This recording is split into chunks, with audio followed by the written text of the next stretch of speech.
Alright. I'm gonna quickly apologize for not uploading for anything for 2 weeks. It was a mixture of sickness, procrastination, because I'm a lazy fuck a lot of the times, and dealing with friends and family and all that. But I'm back.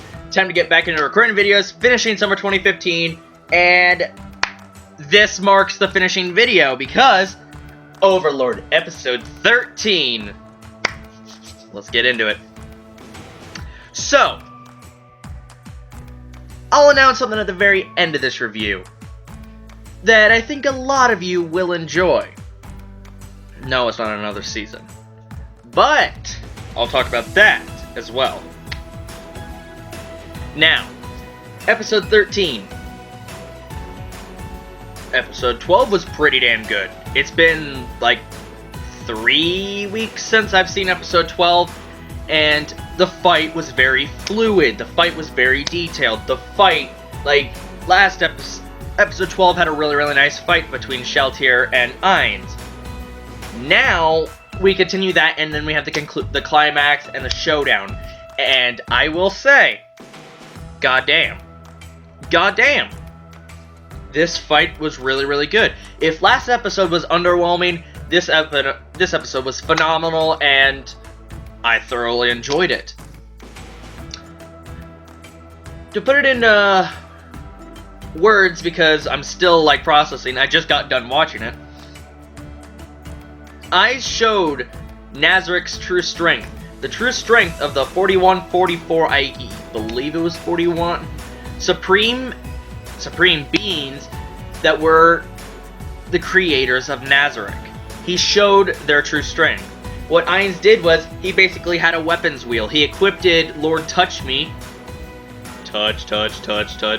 He equipped Lord Touch-Me's armor, so he could become a world-class champion. And then he literally, those sticks we saw, they actually had importance. It was his weapon wheel. Every time he broke one, he could equip a new weapon. He went from a bow, to mini daggers, to a long sword, to a giant axe. And I will say, damn. The way he used those weapons, everything went according to Ainz's plan. How he already knew what her skills were. He's memorized every NPC's data ever since he got to this world and all that. He's been preparing, he's been like, he's had a little bit of paranoid kind of preparing where he memorizes them. He knows all their skills. So he was faking that he was actually taking holy damage to trick her into using her skills and all that, making her more reckless in the fight and all that. So Ainz had a plan for this entire fight, and it went through with it. And at the very end, he had a timer set to when the showdown should happen, and it did. He cut off, he shoved a blade straight through her, Sheltier's arm, and it cut off like right here. Damn. This is where one of the things that Overlord shines at. They don't hold back, like they don't do a senseless censorship on it. Like back in episode 3 when the Death Knight was rampaging and stabbing and beheading people, they didn't censor that. No. We gotta see the guy's headless body squirt blood into the air while his head was slowly rolling out into the air and all that. Badass. So this fight, pretty damn good. And then Ainz used superior tier magic, so he had whittled down her health so she could actually die by using superior tier magic. So he equipped a shield, shoved her lance aside, got in close, used superior magic with a long casting, but he had another shop item like the sticks that allowed him to do special things, and that shop item shortened the casting time, and boom. He killed Sheltier. We got back to Nazarick, and there's 500 million gold in the throne room, and that is the cost of resurrecting someone. I don't know his bank expense at Nazarick, but that was probably pretty damn expensive. It's pretty damn expensive. So he revived Sheltier, the mind control is gone. And we even find out, the scriptures from the Slain Theocracy, I believe that's who they're from. The Black Scripture's the one that hypnotized or mind controlled Sheltier. We still don't know their full motive.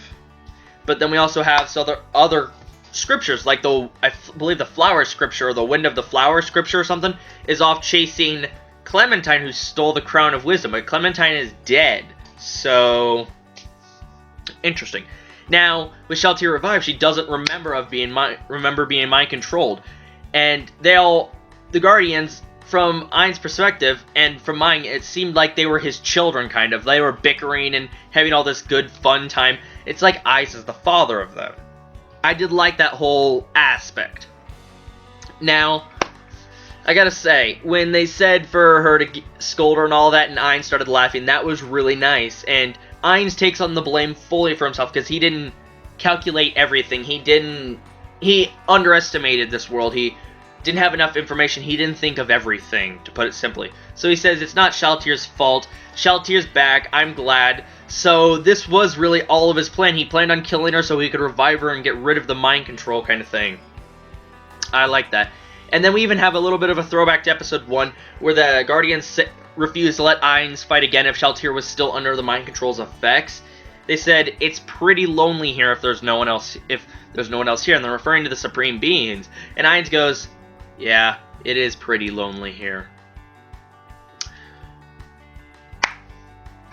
So Ainz is still human in a sense. He realizes and he still remembers that loneliness. So Ainz isn't fully Lich King. But we're getting to that point because after Shaltir is back and all that, and we have all that, Ainz says, there's an enemy that can do damage to Nazarick. Let's increase our defenses and our strength and all that. So he's going to create an undead army.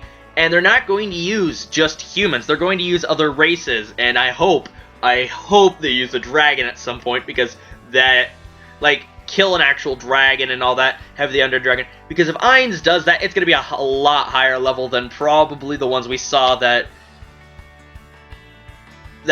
necromancer dude summoned. It's going to be fucking awesome. It really is. They're going to attack a lizardman village and all that, and those are going to be level higher than level 40 once revived as undead. Because apparently, when you're a human, you can only be revived up to like level 40 as an undead, so shit's gonna get good.